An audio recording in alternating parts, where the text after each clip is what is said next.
The Weight of Love, Part 1, The Unraveling. I felt it in my bones before I understood it in my mind. We were 40 minutes into the drive when the sensation crept up my spine like cold water. That primal, maternal radar that had kept my children alive through fevers and near misses and all the small catastrophes of raising 3 boys. The highway stretched before us, gray and infinite, and the February sky pressed down like a hand on my chest. "Something's wrong," I said. My husband David didn't take his eyes off the road.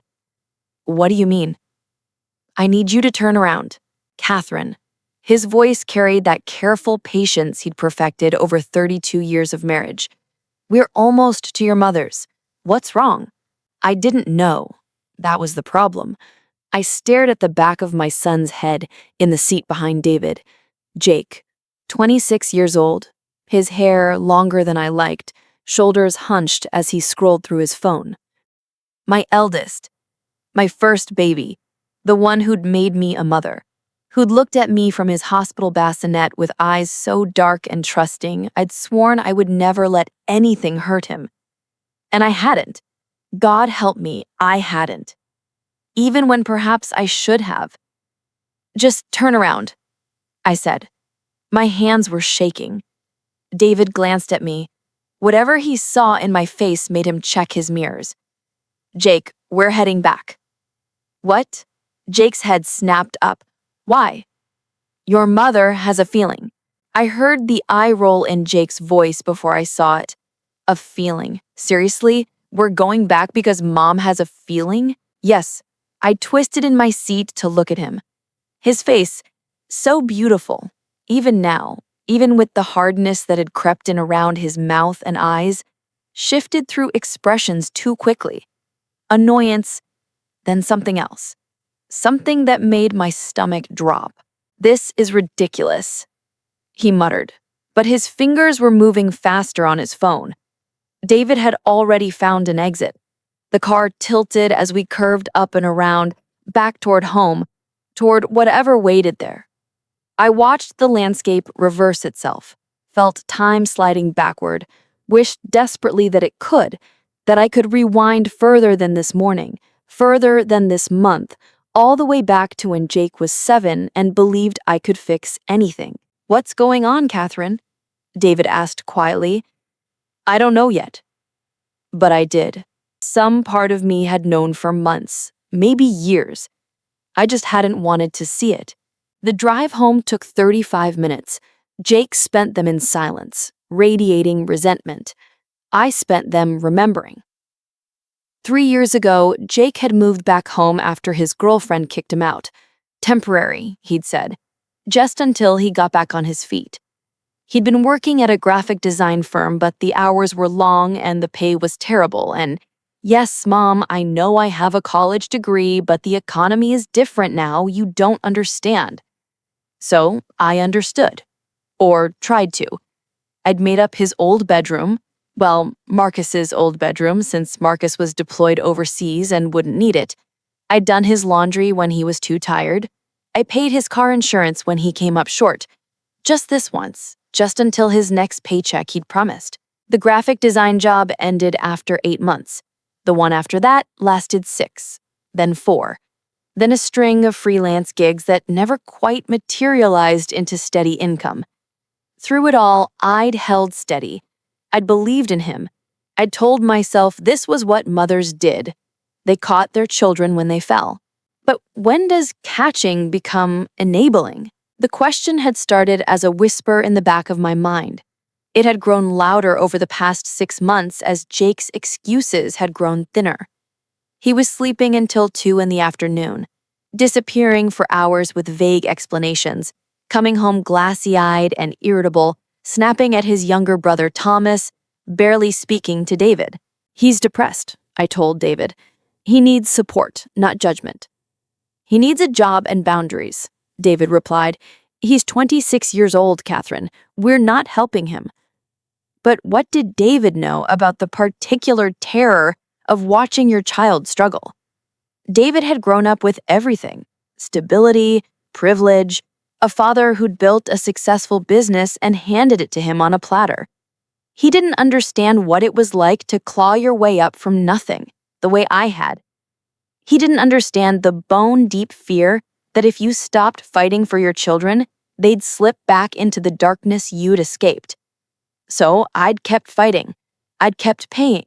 His phone bill, his credit card debt, the speeding ticket, the loan he'd taken out and couldn't pay back. Each time, he'd promised it was the last time. Each time, I'd believed him, because the alternative was unbearable.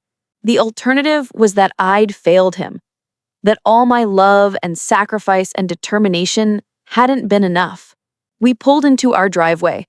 The house looked the same as it had an hour ago. The same beige siding, the same red door I'd painted last spring, the same basketball hoop David had installed when the boys were young. But something had shifted. The world felt sharper, the edges too bright. Jake was already halfway out of the car. "Can I go now?" This was completely no. My voice came out harder than I'd intended. Sighed. Now. He stared at me. For a moment, I saw my little boy again, the one who'd skinned his knee at the playground and run to me for comfort, absolutely certain I could make it better. Then the moment passed, and the stranger wearing my son's face looked away. We went inside. David hovered near the door, uncertain. I'd never told him to turn around during a trip before. In 30 years of marriage, I'd been the stable one, the reasonable one, the one who smoothed things over and kept the peace. But mothers know. We know in our blood and marrow when something is wrong with our children, even when we've spent months, years trying to not know. "Jake, your bag. Bring it here." "What?" "Your duffel bag. From the car. Bring it here." His face did something complicated. "Why?" "Because I'm asking you to." "This is insane. You're acting insane." "The bag. Now." We stood there, locked in a battle of wills that felt both completely new and horribly familiar. How many times had we done this over the years? Over homework, over curfews, over the little rebellions of childhood that had seemed so consequential then and so trivial now. But this was different. This was about survival. His and mine. "You don't trust me," he said, and I heard the wound in his voice. Part of me wanted to back down, to apologize, to smooth it over like I always did. "Instead," I said, "no. Right now, I don't." Something crumbled in his expression. He turned and went to the car, came back with the bag. It was an old army surplus duffel that had belonged to Marcus. Jake dropped it at my feet like a gauntlet. My hands were steady as I unzipped it. David moved closer. Jake stood very still. The first things were innocent. Clothes, a phone charger, a water bottle. Then, my fingers found something in the side pocket. A Ziploc bag, the gallon size, heavy with dozens of smaller bags inside. Little plastic squares, each one holding pills of different colors. Blue, white, pink, hundreds of them. The world tilted. I pulled out another bag. This one held marijuana, more than I'd ever seen outside of movies. Then another, white powder in careful portions. My brain was cataloging, counting, calculating. This wasn't personal use. This was distribution. This was dealing. I looked up at my son. "Jake." His face had gone pale, then red, cycling through colors like a bruise forming in fast forward. "Mom, I can explain." "Explain." The word came out flat. "Explain this. It's not what it looks like." "What is it then?" I'm holding it for someone, a friend. He's in trouble and he needed." "Don't." David's voice cut through. "Don't lie to her. Don't insult her intelligence." Jake's jaw clenched. "You don't understand. I owe money. I needed to make some quick cash, and this was the only way." "You owe money?" I felt something break loose inside me, something that had been holding on too tight for too long. You owe money because I've been giving it to you. Because every time you asked, I gave you more. Your car payment, your phone, your credit cards. What have you been spending it on, Jake? What did you need that was so important?" He didn't answer. He didn't have to. I could see it in his face. The shame and defiance and desperation all tangled together. "How much?" David asked. "How much does he owe?" "I don't know," he mumbled. "A lot. 20, maybe $30,000. The number hit me like a physical blow. $30,000. To drug dealers. My son owed $30,000 to drug dealers. Jesus Christ! David's face had gone gray. "Jake, do you have any idea? Do you understand what you've done? I was handling it. I was going to pay them back. By dealing," I heard my voice rising, "by becoming part of it, by putting yourself in danger, by putting this family in danger. It's not that big a deal. Everyone does it. Everyone does not do this. Everyone does not throw away their education and their future and their family's trust to sell drugs. Everyone does not." I couldn't finish. My legs gave out and I sat down hard on the couch, still holding the bag of pills. They rattled softly, obscenely cheerful. Part 2. The Reckoning. The silence in the room was suffocating. I stared at the pills in my hands, bright little capsules that probably had names and street values I didn't know. Each one represented someone else's child, someone else's brother or sister or friend. Each one was a small devastation waiting to happen. And my son, my beautiful, brilliant, beloved son, had been selling them. How long? My voice sounded like it was coming from somewhere outside my body. "Mom, how long?" Jake slumped against the wall. For a moment, he looked exhausted, ancient. "About a year, maybe a little more." A year. A year of lying to my face. A year of taking my money. Money David and I had earned through decades of work, through sacrifice and careful planning, and funneling it into a drug debt. A year of me making excuses for him, defending him, believing in him, while he smiled and nodded and went right back to destroying himself? "Who knows?" David asked. His businessman's mind was already working, assessing damage, calculating risk. "Your brothers? Friends? Who else knows about this?" "Nobody. I kept it separate from everything else. I'm not stupid." "You're not stupid." I laughed, and it came out broken. "You're standing in our living room with enough drugs to get you 10 years in prison, but you're not stupid, Catherine." David's hand was on my shoulder, steady. "Let's think about this. We need to call the police." The words fell into the room like stones. "What?" Jake's voice cracked. "Mom, no. You can't." "I can't?" I stood up, clutching the bag. "I can't turn in evidence of a crime? I can't protect this family from the consequences of your choices? They'll arrest me. I'll go to jail." "Yes." The word tasted like ashes. "You might." "Catherine." David's voice held a warning. "Let's discuss this privately." But I was done with private discussions, done with protecting Jake from reality, from consequences, from the natural results of his own actions, done with being the buffer between him and the world. "Do you know what I've given up for you?" I asked Jake. My voice was shaking now, all the careful control I'd maintained for years finally cracking. "Do you have any idea? The opportunities I turned down, the promotions I didn't take because I wanted to be home for you and your brothers, the retirement money we've spent on your problems. I didn't ask you to do that." "No, you didn't. I did it anyway because that's what mothers do. We sacrifice, we give, we break ourselves into pieces trying to build bridges for our children to walk across." I could feel tears on my face, but I didn't wipe them away. "But you know what? You never crossed the bridge, Jake. You just burned it down and asked me to build another one." "That's not fair." "Fair?" The word exploded out of me. "You want to talk about fair?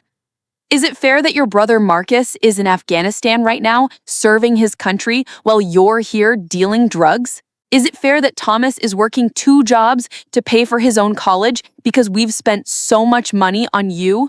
Is it fair that your father and I haven't taken a real vacation in 5 years because we're always covering your emergencies? Jake's face had gone white. I never meant. It doesn't matter what you meant. It matters what you did. I set the bag on the coffee table, suddenly unable to hold it anymore. Every time you promised to do better, I believed you. Every time you said you just needed a little more help, a little more time, I gave it to you. Do you know why? He shook his head. Because I was afraid. I was terrified that if I stopped catching you, you'd fall so far I'd never get you back. I thought my love could save you. I thought if I just loved you enough, believed in you enough, helped you enough, you'd turn yourself around. I had to stop, had to breathe, but I was wrong. I wasn't saving you. I was drowning with you. The words hung in the air between us. David had moved to stand beside me. His presence was solid and warm. After all these years, he knew when to push and when to simply be there. What are you saying? Jake's voice was small. I'm saying I'm done. It wasn't a decision I made in that moment. The decision had been making itself for months, maybe years, working in the dark spaces where I kept the truths I didn't want to examine. Every time I'd lain awake at night, staring at the ceiling and wondering where Jake was. Every time I'd checked my bank account and felt my stomach clench at another withdrawal. Every time I'd watched David's face close down a little more when Jake's name came up in conversation. I'd known. Some part of me had always known. I just hadn't been ready to act on it. What does that mean? Jake asked. It means no more money. No more bailouts. No more excuses. So you're just going to abandon me? The question hit its mark. I felt it pierce something tender and vital. But I didn't flinch. No, I'm going to stop enabling you to destroy yourself. There's a difference. Where am I supposed to go? What am I supposed to do? I don't know, Jake. That's for you to figure out. This is because of him, isn't it? He's always hated me. He's been waiting for a chance to get rid of me. That's not true, David said quietly. I've never hated you. I've been trying to protect your mother from what you've been doing to her. What I've been doing to her? I'm the victim here. I'm the one who's struggling, and you're both just... Stop. The word came out like a slap. Stop making yourself the victim in a story where you're the perpetrator. You stole from us. You lied to us. You put us all at risk with your choices. Those are facts, not interpretations. Jake's face twisted. I can't believe you. My own mother. Yes, your own mother, who has loved you so much she's spent years making excuses for behavior she knew was wrong, who has enabled your irresponsibility because she couldn't bear to watch you struggle, who has put her marriage and her other children and her own well-being second to your needs. I had to pause, had to force the next words out past the enormous weight in my chest. But loving you doesn't mean I have to destroy myself for you. It doesn't mean I have to let you destroy this family. So what, I'm just supposed to figure it out on my own, with drug dealers after me? You should have thought about that before you started dealing. The cruelty of my own words made me flinch, but I didn't take them back. Sometimes the truth is cruel. Sometimes love has to be. We'll help you, David said. We'll help you find a rehab program if you want to get clean. We'll help you find a lawyer if you decide to turn yourself in. But we won't pay your debts to drug dealers. We won't let you continue living here while you're involved in this. And we won't keep funding a lifestyle that's killing you. Killing me? Jake laughed bitterly. It's just, people do this stuff all the time. It's not that big a deal. Then why are you $30,000 in debt to people who'd hurt you if you don't pay? The question landed. Jake had no answer. Part 3. The highway. The rest of the afternoon passed in a blur of terrible conversations. Jake called friends, or people he claimed were friends, asking for places to stay. David made phone calls of his own, to lawyers and therapists and rehab facilities, gathering information we might need. I sat at the kitchen table with the bag of drugs in front of me, trying to figure out what to do. The ethical answer was clear. Turn it all in to the police, let justice happen. But the maternal answer was messier. If I called the police, Jake would be arrested. He'd have a criminal record. His life, already derailed, would become exponentially harder.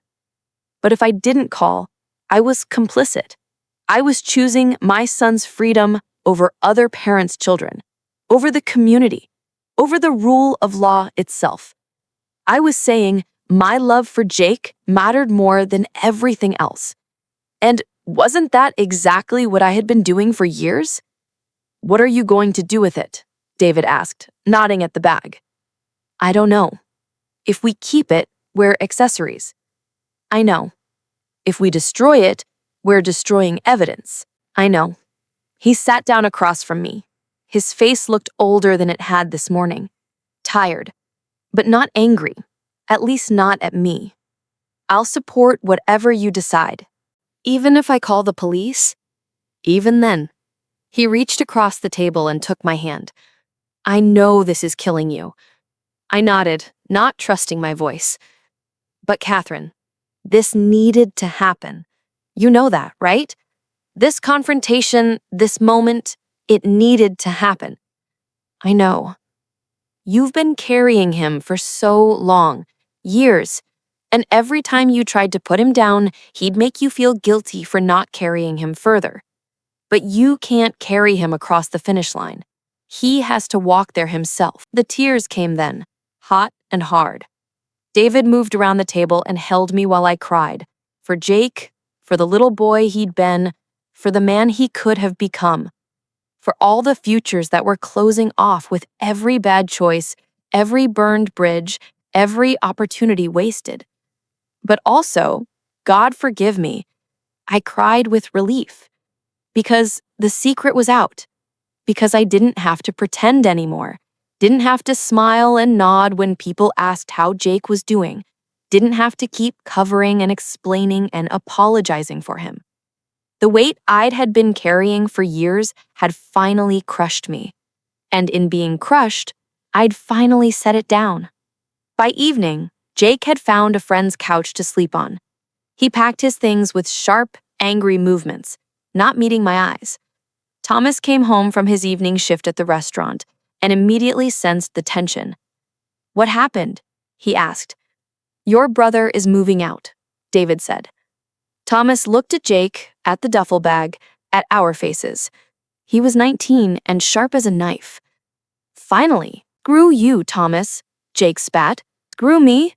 I've been watching you bleed Mom and Dad dry for 3 years. I've been watching you sleep until noon while they work their asses off to pay your bills. So yeah, Jake, screw you right back. You don't know anything about my life. I know you're a leech. I know Mom cries about you. I know Dad doesn't sleep because he's worried about money." Thomas's voice was shaking. "And I know you don't give a damn about anyone but yourself." "Thomas," I put a hand on his arm. "That's enough." "Is it? Is it enough, Mom? Because it's been enough for me for a long time. It's been enough watching you make excuses for him. It's been enough watching him take advantage of you." He turned to Jake. "You know what the worst part is? You could be good. You're smart and you're creative and you could do something with your life. But you won't. You'd rather be a victim." The words hung in the air, sharp and true. Jake's face went through a dozen expressions before settling on cold fury. "You're just jealous. You're jealous because Mom always loved me more." The accusation, so childish, so calculated to wound, hit its mark. I saw Jake flinch, saw Jake notice the flinch and press harder. "That's why you're so happy about this. You finally get to be the good son. Get out." My voice was quiet, But it cut through Jake's tirade. Get your things and get out of this house. Gladly, Jake grabbed the duffel bag and headed for the door. Then he turned back, and for a moment, I saw my little boy again. Scared, lost, wanting someone to tell him it would be okay. "Mom," he said. I wanted to run to him, wanted to pull him into my arms and promise everything would be fine, that I'd fix it, that I'd always catch him. The impulse was so strong it was physical. Instead, I said, "I love you. I will always love you, but I won't do this anymore." He stared at me. "You're really going to let me leave? Just like that? You're 26 years old. You don't need my permission to leave." "But what if—" He stopped, started again. "What if I can't make it on my own?" "Then you'll learn. And if I don't? If I fail? Then you'll fail. And you'll pick yourself up or you won't. But it will be your choice, your life, your consequences." Something flickered across his face. Recognition, maybe. Understanding that this time was different. That I meant it. "I hate you," he said. "I know. You probably need to for a while." He left. The door closed behind him with a soft click that sounded like the end of something. Thomas stood rigid, his hands clenched into fists. David looked like he'd aged a decade in the past 8 hours. And I felt empty, hollowed out. Like someone had reached inside me and scooped out everything that made me, me. "Even if I call the police?" "Even then." He reached across the table and took my hand. "I know this is killing you." I nodded, not trusting my voice. "But Catherine, this needed to happen. You know that, right? This confrontation, this moment, it needed to happen." "I know. You've been carrying him for so long, years, and every time you tried to put him down, he'd make you feel guilty for not carrying him further. But you can't carry him across the finish line. He has to walk there himself." The tears came then, hot and hard. David moved around the table and held me while I cried. For Jake, for the little boy he'd been, for the man he could have become. For all the futures that were closing off with every bad choice, every burned bridge, every opportunity wasted. But also, God forgive me, I cried with relief. Because the secret was out. Because I didn't have to pretend anymore. Didn't have to smile and nod when people asked how Jake was doing. Didn't have to keep covering and explaining and apologizing for him. The weight I'd had been carrying for years had finally crushed me. And in being crushed, I'd finally set it down. By evening, Jake had found a friend's couch to sleep on. He packed his things with sharp, angry movements, not meeting my eyes. Thomas came home from his evening shift at the restaurant and immediately sensed the tension. "What happened?" he asked. "Your brother is moving out," David said. Thomas looked at Jake, at the duffel bag, at our faces. He was 19 and sharp as a knife. "Finally, screw you, Thomas," Jake spat. "Screw me? I've been watching you bleed Mom and Dad dry for 3 years. I've been watching you sleep until noon while they work their asses off to pay your bills. Jake, screw you right back. You don't know anything about my life. I know you're a leech. I know Mom cries about you. I know Dad doesn't sleep because he's worried about money." Thomas's voice was shaking. "And I know you don't give a damn about anyone but yourself." "Thomas," I put a hand on his arm. "That's enough." "Is it? Is it enough, Mom? Because it's been enough for me for a long time. It's been enough watching you make excuses for him. It's been enough watching him take advantage of you." He turned to Jake. "You know what the worst part is? You could be good. You're smart and you're creative and you could do something with your life. But you won't. You'd rather be a victim." The words hung in the air, sharp and true. Jake's face went through a dozen expressions before settling on cold fury. "You're just jealous. You're jealous because Mom always loved me more." The accusation, so childish, so calculated to wound, hit its mark. I saw Jake flinch, saw Jake notice the flinch and press harder. That's why you're so happy about this. You finally get to be the good son. Get out. My voice was quiet, but it cut through Jake's tirade. Get your things and get out of this house. But also lighter. The weight was gone. The constant worry about Jake, the hypervigilance, the mental calculations of how much more I could give, how much more I could endure, all of it had evaporated when he walked out the door. I picked up the bag of drugs from the coffee table. It was heavy in my hands. Mom? Thomas's voice was uncertain. Are you okay? Was I? I didn't know. I might never be okay again. Letting your child go, really letting them go, not the fake letting go of college and first apartments, but the hard letting go of cutting the rope and watching them drop was a kind of death. The death of who you thought you were as a mother. The death of the story you told yourself about your family. But maybe it was also a kind of birth. I will be, I told Thomas. Eventually. Part 4. The aftermath. I called the police the next morning. It wasn't an easy decision. I'd lain awake all night wrestling with it, imagining scenarios. If I turned in the drugs, there would be questions. Where did I get them? Why did I have them? The truth, that they belonged to my son, would lead to more questions. Questions that could lead to Jake's arrest. But if I didn't call, I was choosing to protect Jake over everyone else those drugs could hurt. I was saying that my son's freedom mattered more than some other mother's child. And I couldn't live with that equation. The officers who came were professional and kind. They took my statement, took the drugs, asked careful questions about where I'd found them. I told the truth. In my son's bag, when I'd asked to search it. That he'd admitted to dealing. That he no longer lived in our home. Do you know where he is now? One officer asked. No, I lied. It was a small lie, a tiny rebellion against the horrible logic of the situation. He said he was staying with friends. They asked if I wanted to file charges. I said no. I didn't need to pile on. Jake had done a good enough job of destroying himself without my help. The officer nodded like he understood. For what it's worth, he said as they were leaving, you did the right thing. A lot of parents wouldn't have made that call. I nodded, not trusting myself to speak. After they left, I sat in the living room and cried until there were no tears left.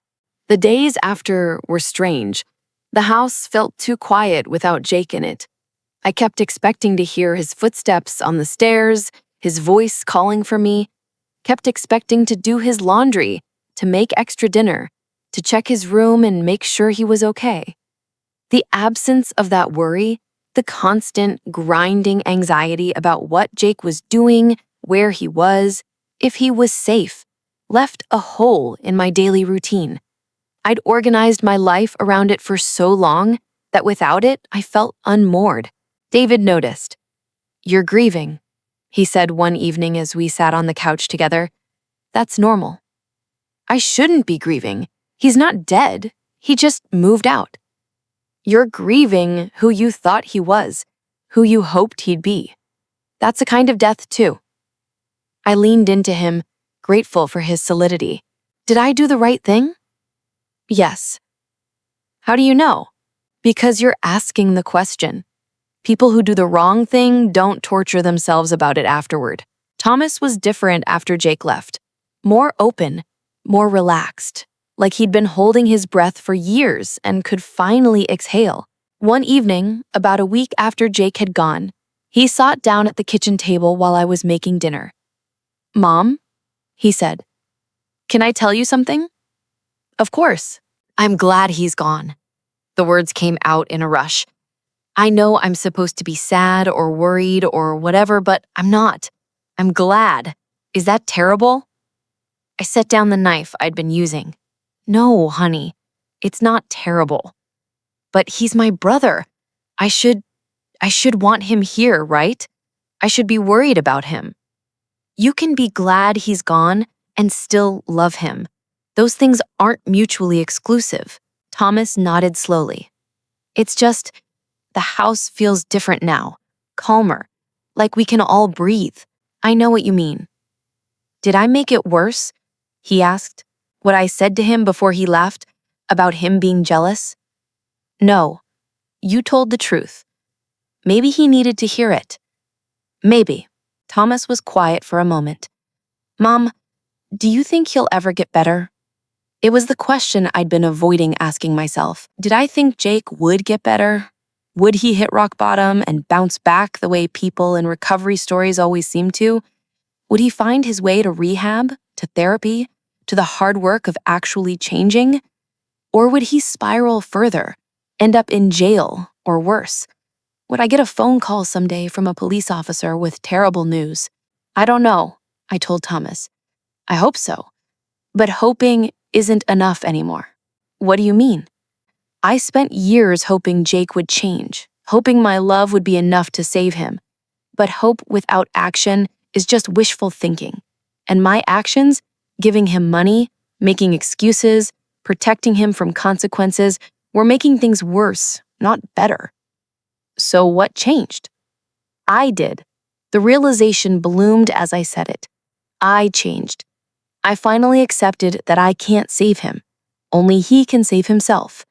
And until he decides to do that, all I can do is save myself and the rest of this family. Thomas was quiet, processing. Then, I'm proud of you, Mom. The words broke something open in my chest.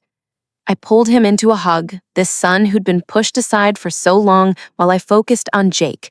This good kid who'd never asked for much, who'd worked hard and made good choices and still been overshadowed by his older brother's problems. I'm proud of you too, I whispered, and I'm sorry I haven't told you that enough. 3 weeks after Jake left, he called. It was late, nearly midnight, and I almost didn't answer. But maternal instinct is a hard thing to kill. Mom? His voice was small, young-sounding. It was cold comfort, but it was something. Jake? Are you okay? Yeah, I'm fine. He paused. I could hear street sounds in the background, cars passing. I wanted to say I'm sorry. I didn't respond. Couldn't. I know I messed up. I know I hurt you and Dad and Thomas. And I know saying sorry doesn't fix it. But I am. Sorry, I mean. Where are you staying? With a friend. It's fine. It's not great, but it's fine. Are you safe? Yeah. He laughed, but it was hollow. Safer than I was, probably. I talked to the guys I owed money to, worked out a payment plan. I'm doing deliveries for a restaurant to pay them back. Legitimate? Yes, Mom. Legitimate deliveries. I'm not dealing anymore, if that's what you're asking. Relief and skepticism warred in my chest. That's good, Jake. Is it enough? The question was raw, vulnerable. Is it enough for you to... Can I come home? And there it was. The test I'd known was coming. Every instinct I had screamed, yes, yes, come home. Yes, I'll help you. Yes, let me take care of this. But I forced myself to breathe, to think, to remember the past 3 weeks of peace. No, I said gently. Not yet. But I'm doing better. I'm working, I'm paying off my debt, and that's wonderful. I'm proud of you for making those changes. But coming home isn't about whether you're doing better. It's about whether it's healthy for this family to have you here. So you're not part of the family anymore? That's not what I said. You're my son. You'll always be my son. But being family doesn't mean living together. It doesn't mean I support you financially. It means I love you and want the best for you. But it also means I have to take care of myself and your father and your brother. Silence. Then, you really have changed. Yes, I have. I don't know if I like it. You don't have to like it. You just have to accept it. More silence. I could feel him thinking, wrestling with it. What if I need help? What if things get bad? Then you'll figure it out, or you'll ask for help, and I'll decide if I'm able to give it. But I won't be your safety net anymore, Jake. I can't be. It's not good for either of us. So you're just done with me? No, I'm done enabling you. There's a difference. I took a breath. I love you. I want you to succeed. But I want you to succeed because you did the work, not because I carried you there. And until you're ready to do that work, really ready, not just saying you're ready, then no, you can't come home. The conversation ended shortly after. No dramatic pronouncements, no slammed phones, just a quiet goodbye that felt both final and tentative. Like the end of one chapter and maybe the beginning of another. Part 5, The Long Road. 6 months passed. Spring turned to summer, summer to fall. Thomas graduated with honors and got accepted to a good engineering program with a full scholarship. David and I took a vacation, our first real one in 7 years, to the coast. We walked on beaches and ate expensive dinners and didn't talk about Jake except in brief, careful mentions. Marcus came home on leave, and we told him everything. He took it better than I'd expected, though I saw the hurt in his eyes. Hurt that we hadn't told him sooner, that he'd been overseas while the family was imploding. Is he okay? Marcus asked. Do we know? He's alive. He calls sometimes. He's working. That's about all I know. Do you talk to him? Sometimes. Briefly. Mom, Marcus took my hand. Are you okay? Was I? It was still hard to answer that question. Some days I felt lighter than I had in years, free of the constant weight of worry. Other days I ached with the absence of my son, with the knowledge that I'd made a choice that might have permanently damaged our relationship. But I was sleeping better. David and I were closer than we'd been in years. Thomas was thriving without the constant shadow of his brother's drama. The family was healing, slowly, around the wound Jake had left. I'm getting there, I told Marcus. It's a process. He nodded. For what it's worth, I think you did the right thing. I saw what was happening, even from Afghanistan. The way he'd call you for money, the excuses, it was eating you alive. I should have done it sooner. Maybe, but you did it. That's what matters. The call came on a Tuesday in November. I was at work, in the middle of a meeting, when my phone buzzed. Jake's name on the screen. I almost let it go to voicemail. We had a pattern now, talking every few weeks, brief and surface-level conversations that hurt less than the deep ones. But something made me excuse myself and answer. Jake? Mom? His voice was different, steadier. Are you busy? I'm at work, but I can talk for a minute. What's up? He paused. I heard him take a breath. I checked into rehab yesterday. I'm calling from the facility. The world tilted. I sat down hard in the hallway outside the conference room. You what? Rehab. For the pills. I've been using more than I told you. More than I wanted to admit to myself. And I can't keep doing this. So I'm here. 30-day program, maybe longer if I need it. I couldn't speak. Tears were streaming down my face, and I was dimly aware that I was in a public hallway at my office, but I couldn't move. Jake, are you there? I'm here. I managed. Jake, I'm so proud of you. Don't. His voice cracked. Don't be proud yet. I haven't done anything except admit I have a problem. That's the bare minimum. It's more than the bare minimum. It's the hardest part. Maybe. He was quiet for a moment. I wanted to tell you because I owe you an apology. A real one, not the bullshit one I gave you before. You were right. About everything. I was using you, I was destroying myself and letting you watch, and I knew it was killing you. And I didn't stop. And I'm sorry. I'm so sorry, Mom. The words I'd waited years to hear hit differently than I'd imagined. They didn't fix anything, didn't erase the pain or the betrayal or the long nights of worry, but they were something. They were a beginning. Thank you, I said. That means more than you know. I don't expect you to forgive me right away, or to let me come home, or anything. I just wanted you to know I'm trying. Finally, for real this time. I believe you. You do? Yes, because you checked yourself in. Because you called to tell me, instead of asking for something. Because you sound different. I feel different. He laughed shakily. Scared shitless, but different. That's good. Fear means you're taking it seriously. We talked for a few more minutes. He told me about the facility, about the intake process, about his roommate, who was there for the third time. I listened and asked questions, and didn't offer to pay for anything or fix anything. Just listened. When we hung up, I sat in the hallway for a long time, letting myself feel everything: hope and fear and grief and relief, all tangled together. I didn't know if this was the turning point, didn't know if Jake would complete the program, stay clean, build a different life. Statistics weren't encouraging. Relapse rates were high, and Jake had a long history of starting things he didn't finish.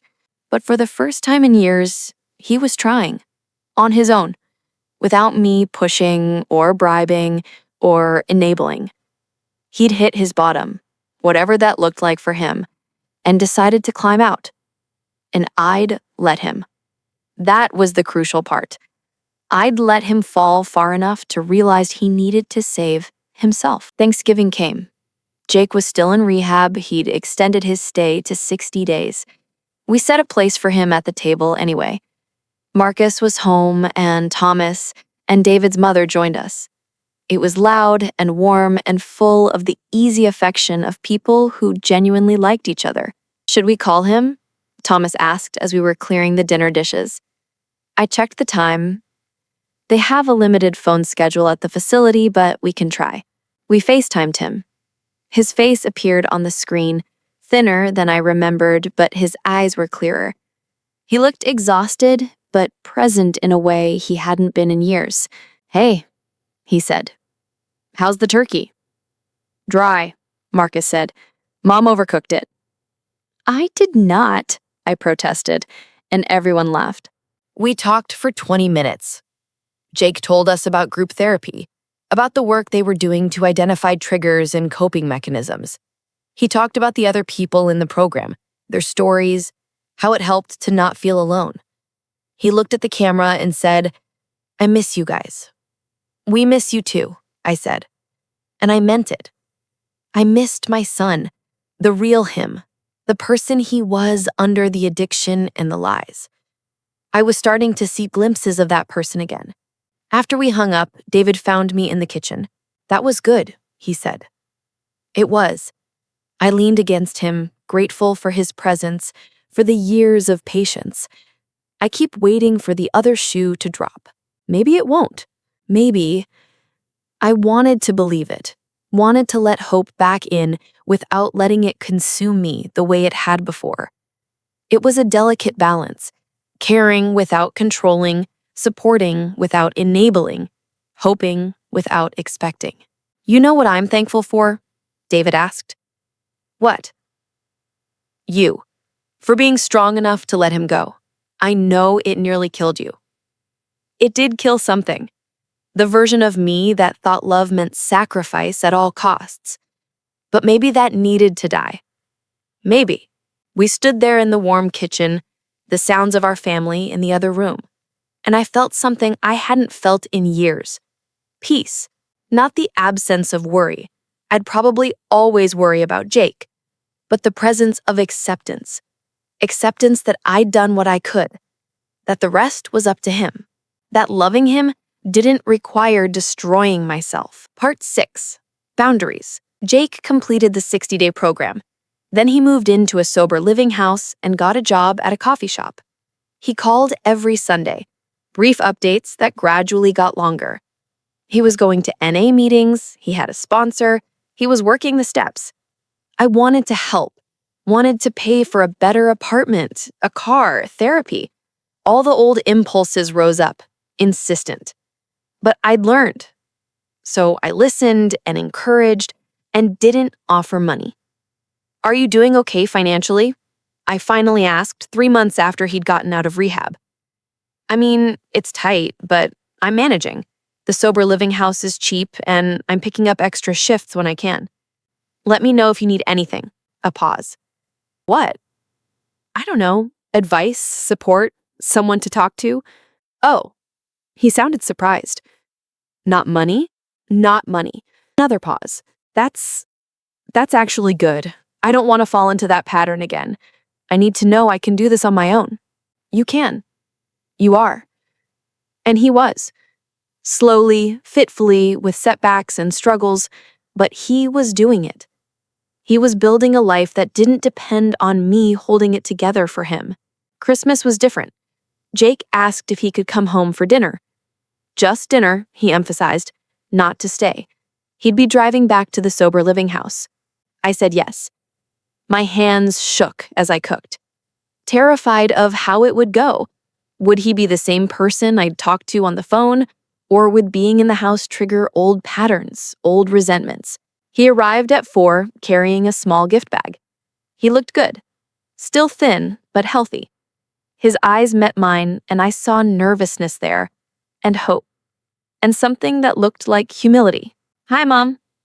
Hi, baby. We hugged. It felt tentative, like we were relearning how to fit together.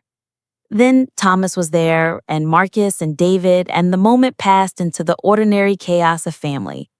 Dinner was surprisingly easy. Jake was quieter than he used to be, more thoughtful. He asked questions about Marcus's deployment, about Thomas's classes. He helped clear the table without being asked.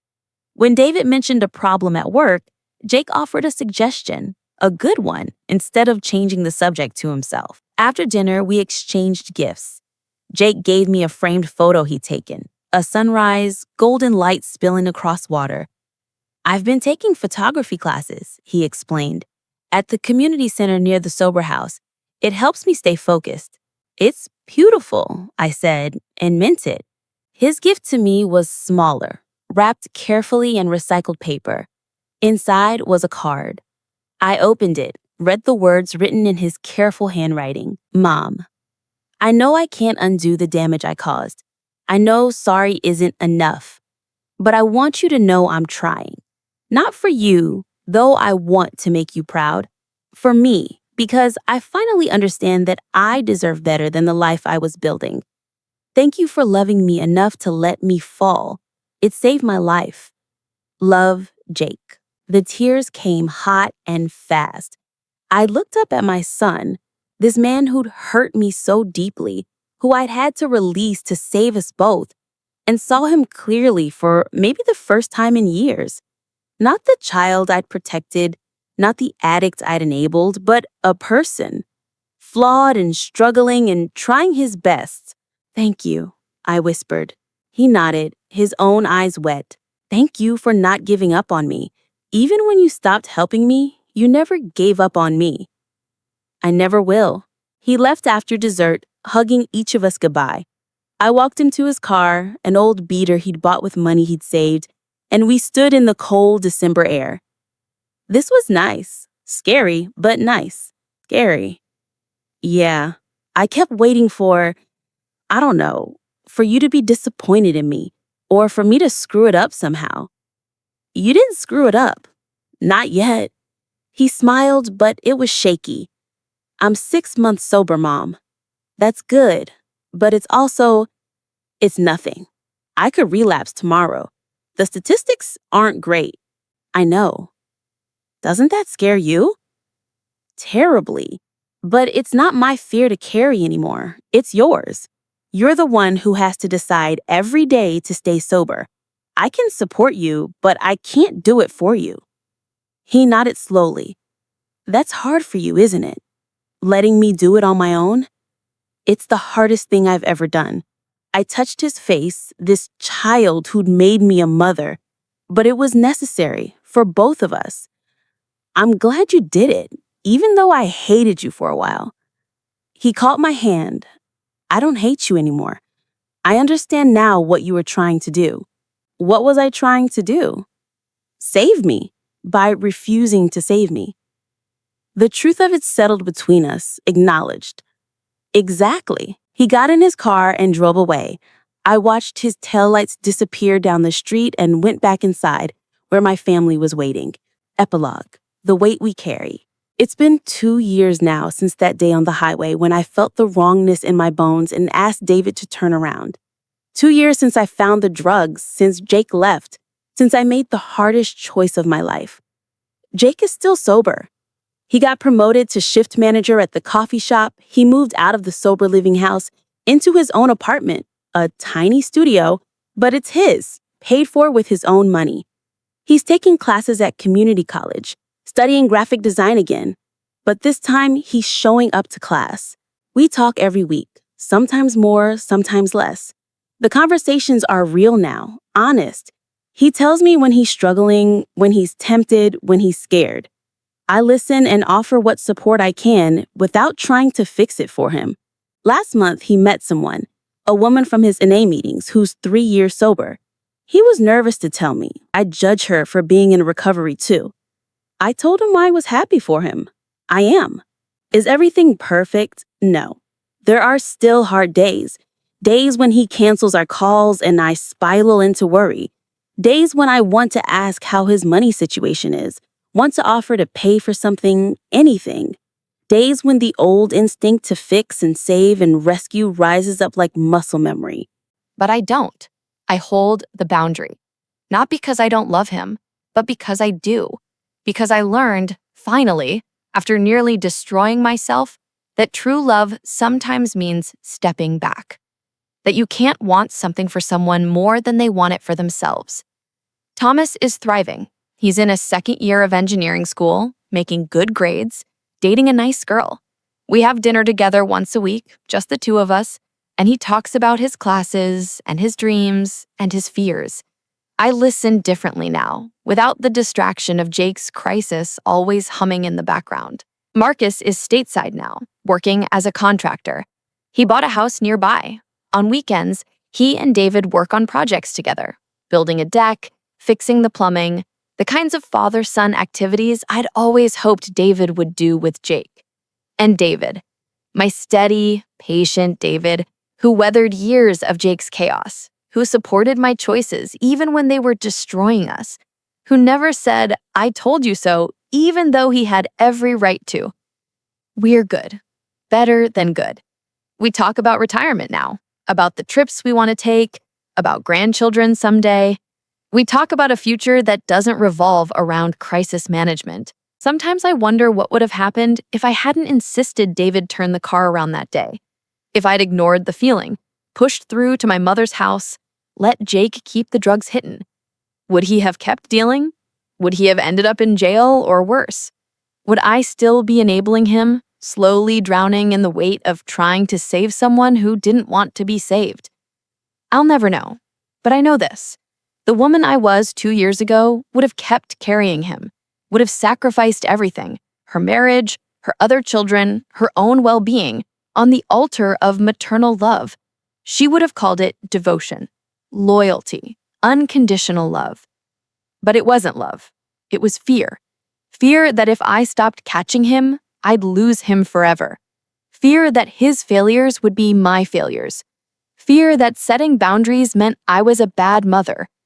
I know better now. I know that real love isn't endless sacrifice. It's not martyring yourself on someone else's cross.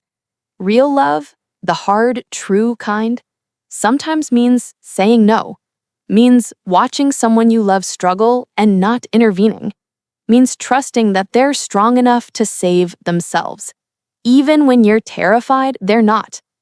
I think about the mothers reading this, the ones who recognize themselves in my story, the ones who are drowning right now, trying to save their adult children from the consequences of their choices, who are sacrificing their marriages, their finances, their peace of mind, because the alternative, letting go, feels like giving up. I want to tell them, letting go isn't giving up. It's the opposite. It's believing in your child's capacity to change. It's refusing to rob them of the opportunity to discover their own strength. It's honoring their autonomy as adults, even when it terrifies you. I want to tell them, you are not responsible for fixing your adult child's life. You are not responsible for protecting them from pain, from failure, from the natural consequences of their decisions. Your job, the sacred, difficult job of parenting adults, is to love them while letting them live their own lives. I want to tell them, setting boundaries doesn't make you a bad mother. It makes you a wise one. It's not selfish to protect yourself and your family from someone else's chaos, even when that someone else is your child. You can love someone and still refuse to let them destroy you. And I want to tell them, there is life on the other side of letting go. There is peace. There is possibility. There is the chance, not the guarantee, but the chance that your child will surprise you, that they'll find their own bottom and decide to climb out, that they'll become the person you always hoped they'd be, not because you forced them, but because they chose it. Last Sunday, Jake called during his usual time. "Hey, Mom, got a minute?" "Always." "I wanted to tell you something." He paused, and I heard him take a breath. "I've been sober for 2 years. Today. 2 years exactly." My hand flew to my mouth. 2 years. I'd known it was coming, had been counting the days myself, but hearing him say it made it real. "Jake, that's incredible. I'm so proud of you." "Thanks." His voice was thick. "I couldn't have done it without you." "You did do it without me. That's the point." "No, I mean, yeah, I did the work, but you made it possible by refusing to enable me anymore, by letting me hit bottom, by loving me enough to let me fail." He was crying now, openly. "I get it now, Mom. I get why you did it. And I'm grateful. So grateful." I was crying too. "You're welcome, baby. I'm so glad you're okay." I'm more than okay.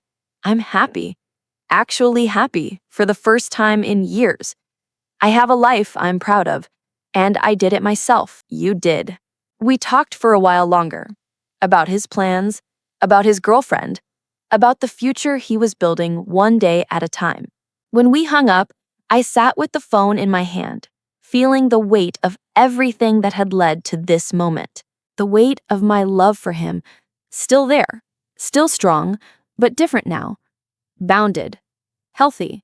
The weight of the choice I'd made, to release him, to let him fall, to trust that he could catch himself. The weight of 2 years of worry and hope and fear and pride all tangled together. And finally, blessedly, the absence of a weight I'd carried so long I'd forgotten what it felt like to live without it. The crushing responsibility of trying to save someone who could only save himself. I walked outside to where David was reading on the porch. He looked up as I approached, saw my face, and smiled. "Good call?" he asked. "The best." I sat beside him, leaning into his warmth. 2 years sober. Today. He pulled me close. "You did good, Catherine. We did good." We sat there as the sun set, painting the sky in shades of gold and pink. The evening was cool, but not cold. Inside, I could hear Thomas on a video call with his girlfriend, his laughter drifting through the window. Somewhere across town, Marcus was probably home from work, maybe grilling dinner on his new deck. And further still, Jake was living his own life, separate from mine, built by his own hands. My children, all 3 of them, grown and gone, and finding their own ways in the world, as it should be. And me, still their mother, always their mother, but also, and this was the revelation that had cost me so much to learn, also myself, Catherine, a woman with her own life, her own marriage, her own right to peace and happiness. The weight of love doesn't have to crush you. It can lift you instead, if you let it. If you understand that the truest love is the kind that sets people free, even when, especially when, it's your own child. Even when it breaks your heart to do it. Even when you're terrified it might be the wrong choice, you let go anyway. And you trust, and you hope, and sometimes, if you're very lucky, you watch them fly.